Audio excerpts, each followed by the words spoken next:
नमस्कार। आप सभी लोगों को एकलव्य द केकेवियंस चैनल पर स्वागत एवं अभिनंदन करता हूं। मैं रोहंजय कुमार पांडे। जैसा कि आज हम चर्चा करने वाले हैं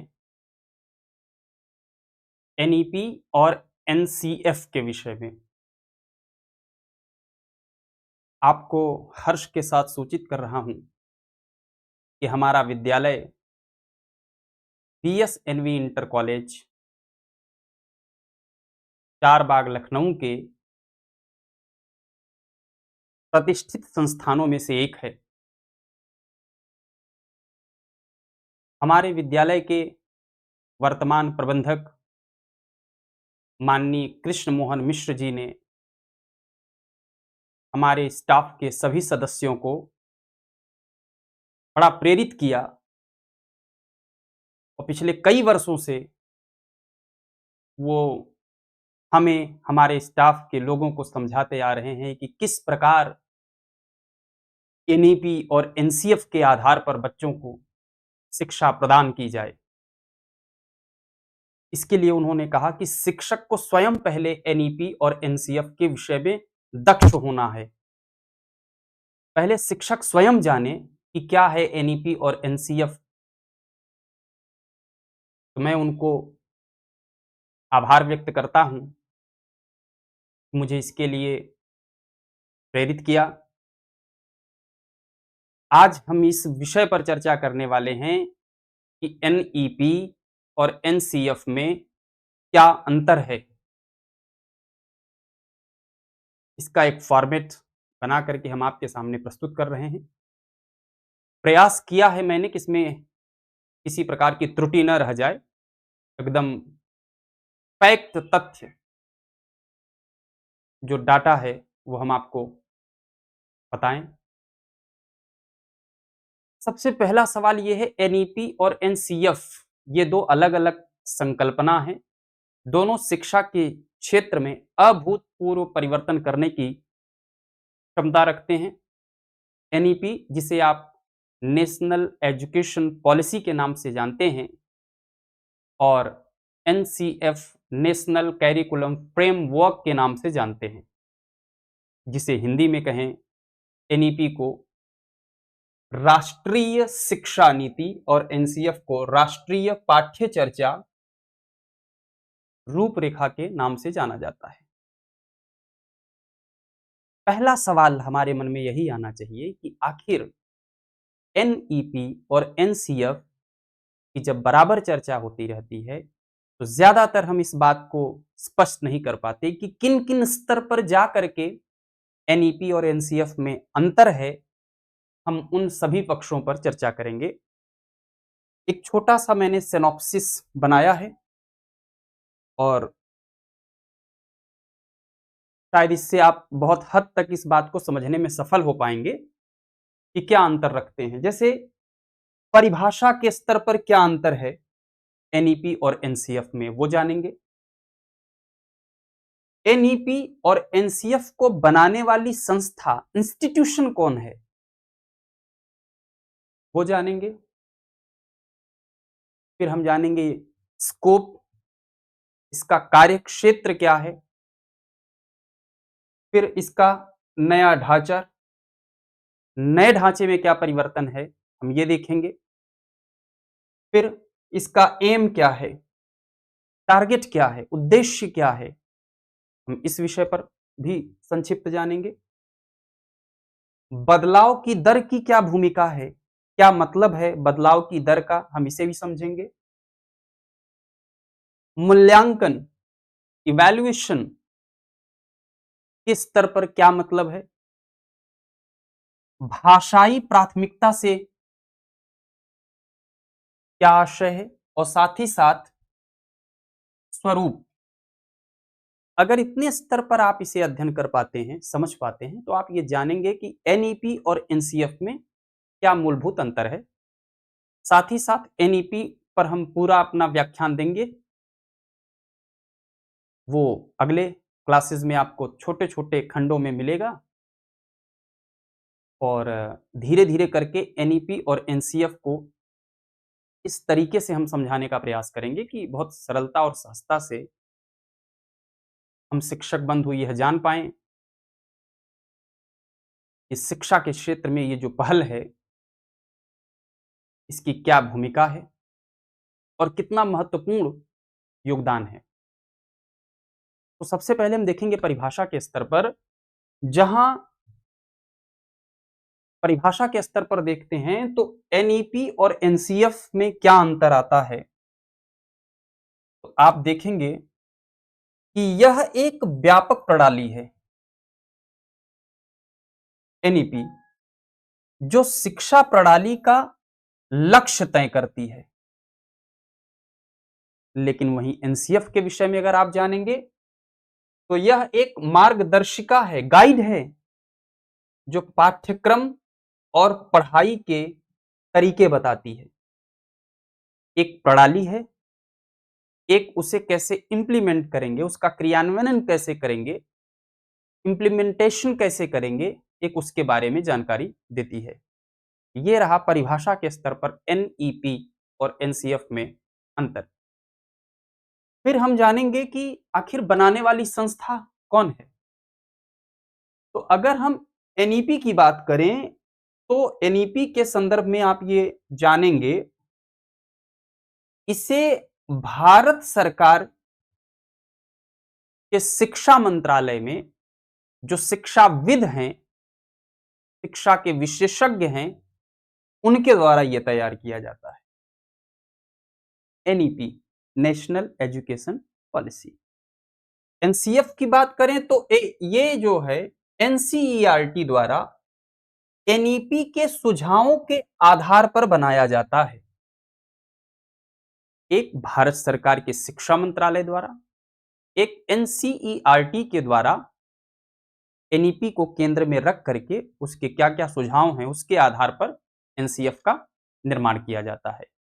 ये बनाने वाली संस्था के संबंध में दोनों में क्या अंतर है। फिर इसी क्रम में अगर हम नेक्स्ट स्लाइड पर चलेंगे तो आप जानेंगे कार्यक्षेत्र।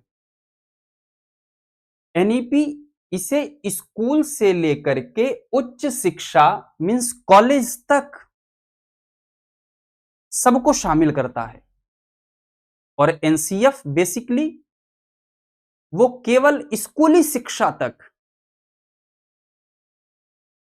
माने प्री प्राइमरी से लेकर के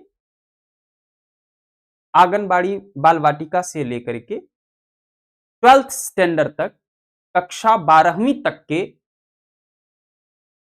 विद्यार्थियों को केंद्र में रख करके और किताबों पर आधारित होता है। ये कार्यक्षेत्र हो गए इसके। फिर अगर हम देखेंगे नया ढांचागत एनईपी का, अगर आप पुराना ढांचा देखें, स्ट्रक्चर देखते हैं, तो आप देखते हैं कि पहले की संकल्पना 10+2 का रहा है, लेकिन उसे एनईपी के माध्यम से बदल करके अब 5-3-3-4 का मॉडल लागू किया गया। 5-3-3-4 क्या है, ये मॉडल क्या है, इस पर भी एक छोटा सा लेक्चर बनाने वाले हैं, लेकिन नेक्स्ट वीडियो में आपको वो देखने को मिलेगा। इसमें हम बहुत विस्तार से ये बताएंगे कि ये 5-3-3-4 का मॉडल क्या है, किन किन कक्षाओं को किन किन सेक्शंस में शामिल किया गया है, उस पर हम खूब विस्तार से चर्चा करेंगे, और आखिर इसका क्या उद्देश्य है, इसका क्या लाभ है, हम इस पर भी बात करेंगे। लेकिन अगर हम वहीं एनसीएफ की बात करें तो एनईपी का ढांचागत क्या है कि 10+2 को बदला गया, उसकी जगह 5-3-3-4 का मॉडल लाया गया। एनसीएफ यह तय करता है कि ये 5-3-3-4 में क्या क्या पढ़ाया जाएगा, कब कब पढ़ाया जाएगा, 5 में किनको शामिल किया जाएगा और उसमें हम क्या पढ़ाएंगे, 3 में, 4 में क्या करेंगे, इसके विषय में विस्तार से चर्चा की गई है एनसीएफ में। इसी क्रम में अगर हम आगे बढ़ें तो ये तो रहा ढांचा। फिर हम देखेंगे उद्देश्य, एम क्या है इसका। अगर हम एनईपी के उद्देश्य के बारे में जाने तो कहते हैं इसका उद्देश्य शिक्षा के क्षेत्र में बड़े सुधार, जैसे जीडीपी का 6% क्या किया जाता है, खर्च होना है, ये इसका उद्देश्य है। और एनसीएफ का जो उद्देश्य है, इसका उद्देश्य शिक्षा को बोझ मुक्त और बच्चों के लिए रोचक बनाना, जो कि आज एक बहुत बड़ी चुनौती बनती जा रही है कि ये जो नया दौर है आर्टिफिशियल इंटेलिजेंस का, एआई का, इसमें बच्चों के अंदर जो उत्सुकता है, कौतूहल है, उसकी वजह से बच्चे किताब की तरफ कम आकर्षित हो पा रहे हैं और अपना जुड़ाव वो वास्तविक दुनिया से अवास्तविक दुनिया में अपने आप को संलग्न कर रहे हैं। तो दो चीजों का विशेष ध्यान रखना है कि जैसे छोटे बच्चे हैं, अभी भी इंग्लिश मीडियम के बहुत सारे स्कूलों में आप देखेंगे छोटे छोटे बच्चे हैं, पर उनके कंधे पर जो किताबों का बोझ है उनके वजन से कहीं ज्यादा है।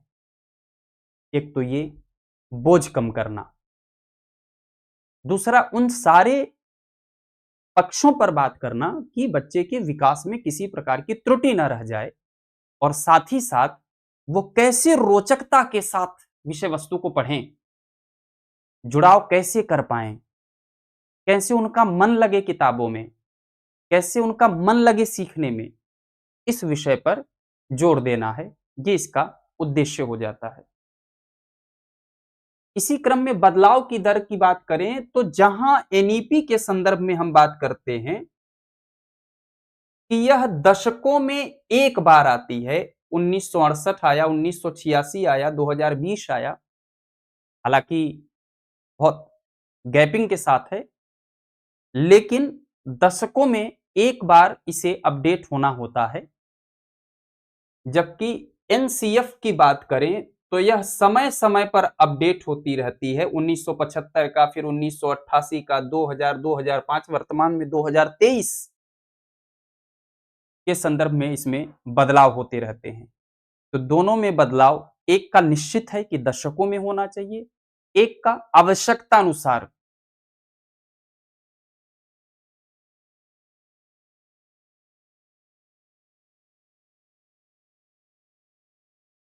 इसी क्रम में हम आगे देखेंगे जहां बदलाव की दर के बाद शिक्षण पद्धति क्या है। तो एनईपी में यह कहा जाता है कि क्या सीखना है,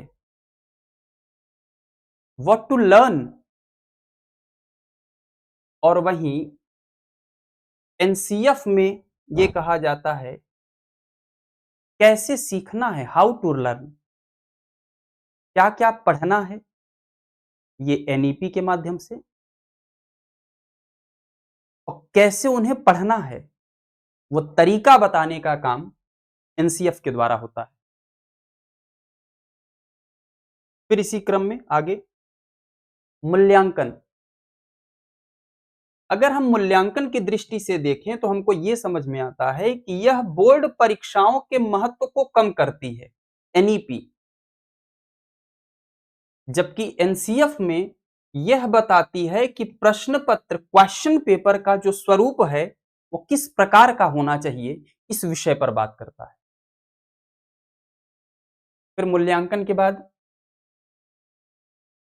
भाषाई प्राथमिकता के संदर्भ में अगर हम बात करें तो एनईपी ये कहता है कि मातृभाषा में ही शिक्षा देने की नीति बनाना, पॉलिसी बनाना, ये काम एनईपी का है।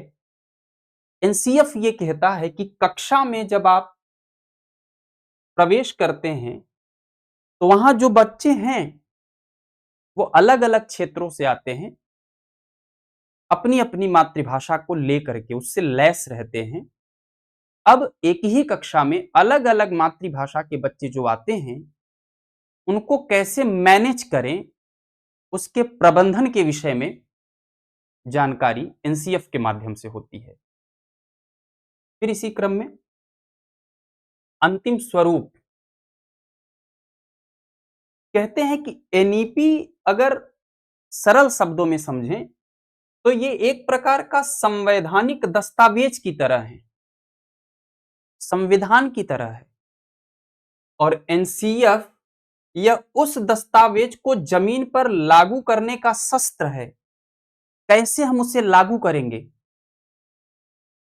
जो दस्तावेज एनईपी के द्वारा बनाया गया उसे जमीनी स्तर पर कैसे लागू किया जाए, इस विषय की जानकारी हमें एनसीएफ के माध्यम से हो।